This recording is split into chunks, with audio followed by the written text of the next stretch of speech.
शिखर वाणी YouTube channel में आपका स्वागत है। हम बात कर रहे हैं कांग्रेस की भारत जोड़ो न्याय यात्रा के बारे में। चलिए देखते हैं एक रपट। क्या रामलला के ज्वार में दब गई राहुल की यात्रा? कांग्रेस के नेता राहुल गांधी इन दिनों एक और यात्रा निकाल रहे हैं, भारत जोड़ो न्याय यात्रा।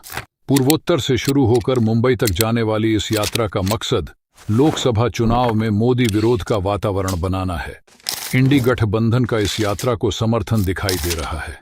देश में चल रहे रामलला के प्राण प्रतिष्ठा समारोह के कारण इस यात्रा की चर्चा कम ही सुनाई दे रही है।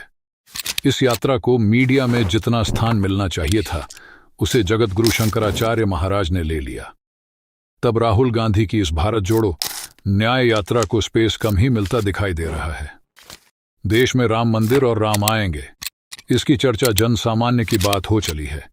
इसलिए राहुल गांधी की भारत जोड़ो न्याय यात्रा का प्रभाव नहीं हो पा रहा है। विपक्षी दलों की मंशा थी कि मणिपुर में हुए विवाद को आधार बनाकर सरकार के विरोध में वातावरण बने और सत्ता पक्ष को जवाब देने के लिए विवश किया जा सके।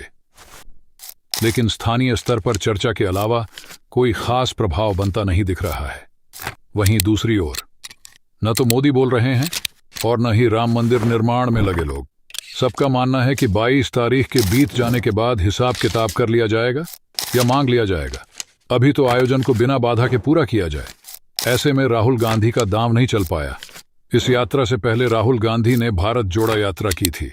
उस वक्त ऐसा कोई वातावरण नहीं था जिसमें जनता का ध्यान कहीं और केंद्रित हो। इसलिए राहुल की पहली यात्रा की चर्चा शुरू हो गई थी। कांग्रेस का समर्थन न करने वाला पक्ष भी ये मानने लगा था कि राहुल की छवि में सुधार आएगा और जनता में कांग्रेस वापसी कर सकती है। दक्षिण के राज्यों में उसका प्रभाव दिखा भी। कर्नाटक में भाजपा से सरकार छीनी और तेलंगाना में भी कांग्रेस ने सरकार बनाई।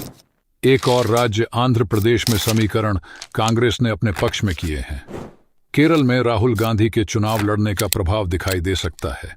पहली यात्रा से कांग्रेस को फायदा हुआ है, वहीं दूसरी यात्रा का समय गलत है।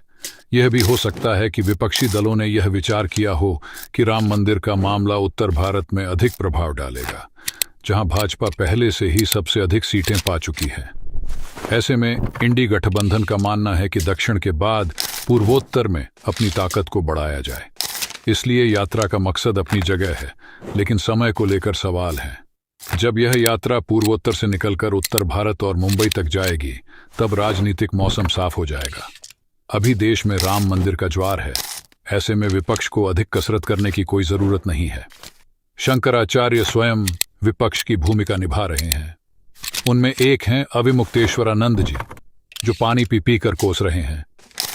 वे तो यह भी भूल रहे हैं कि वे सनातन के शीर्ष पर बैठे हैं, सीधे प्रहार कर रहे हैं और मंदिर को दिव्यांग बता रहे हैं। इसकी विपरीत प्रतिक्रिया हो रही है। देश के अन्य क्षेत्रों में इस प्रकार के व्यवहार का प्रभाव हो रहा है। इसलिए नुकसान राहुल की यात्रा को हो रहा है, जिस कारण मीडिया में भारत जोड़ो न्याय यात्रा को अधिक स्थान नहीं मिल पा रहा है।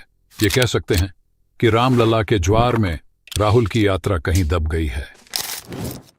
इस वीडियो को लाइक करें, शेयर करें, साथ ही शिखर वाणी यूट्यूब चैनल को देखने के लिए सब्सक्राइब करें और बेल आइकन को दबाना ना भूलें।